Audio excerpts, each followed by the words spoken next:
Morning. Good morning. तर ही miss प्रांजल प्रधान. प्रांजल, तू कशाला चाललीयस मार्केटला? अगं मम्मा, मी ना ठरवलंय सगळ्या गोष्टी एक्सपिरियन्स करायच्या. आज ना मी स्वतःच भाज्या विकत घेणार आहे, स्वतःच जेवण करणार आणि स्वतःच खाणार. पप्पा.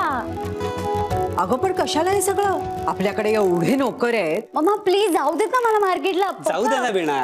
अगं आज आपल्याकडे एवढे नोकर आहेत, पण उद्या ती लग्न होऊन ज्या घरी जाईल तिथे जर का नसतील तर? पण लग्न होऊन ही जाणार आहे कुठे? ही तर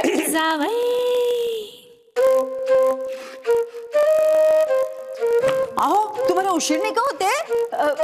बाय बेटा. बाय. पांडू, अरे बॅग ठेवलीस का? बिना, तुझ्या मुलीला लग्नाचे डोहाळे लागलेत. अगो बाई, शेवटचं वाक्य ऐकून बाई अचानक गंभीर झाल्यात. कारण बाईंच्या असं लक्षात आलं की त्यांच्या मुलाचं खरंच लग्नाचे डोळे लागलेले असतील तर आता त्यांना तिला ते सांगावं लागणार जे त्यांनी ऑलरेडी मनोमन ठरवून ठेवलंय. आता त्यांनी मनोमन काय ठरवलं हे तुम्हाला हळूहळू कळेलच. पण मी काय म्हणतो, आता मी तुमच्यातून बसतो.